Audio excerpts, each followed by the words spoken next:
Project ECHO is a performance optimizer. Think of it as a high-speed internet connection for the healthcare system. It spreads new medical knowledge throughout the healthcare system, from university medical centres and other specialty care sites to the front lines of community care. Rather than information flowing in one direction, community providers learn from specialists. They learn from each other, and specialists learn from community providers as new best practices emerge. Under ECHO, community providers use video technology to participate in guided practice with specialist mentors. They acquire new skills that allow them to treat patients they otherwise would have referred out. Patients with complex chronic conditions get high-quality care where they live from providers they know. No waiting months to see a specialist. No long drives back and forth to get critical care. ECHO exponentially increases access to specialty care by moving knowledge instead of moving patients. Suffering and pain are reduced, and lives are improved and even saved. Project ECHO, changing the world fast.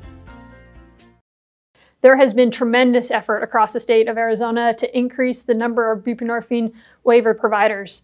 And if this was the goal, to simply get providers waivered, these programs would have been deemed quite successful.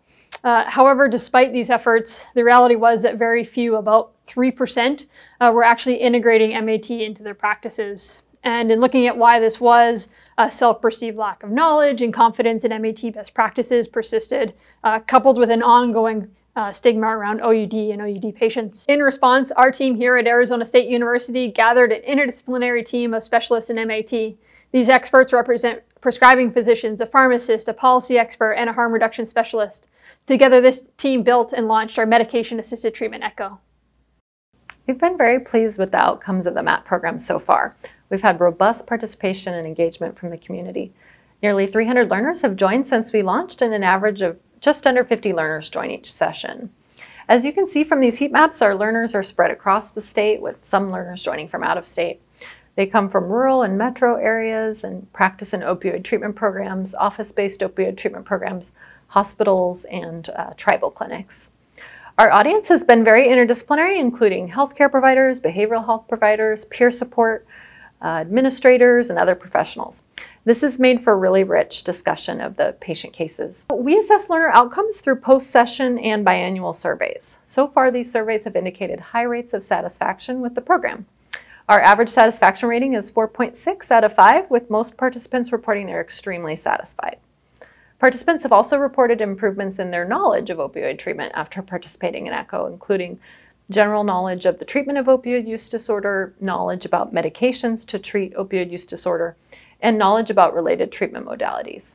Similarly, participants have reported improvements in their confidence across a number of domains, from starting a conversation about opioid use disorder with a patient to assessing for buprenorphine contraindications.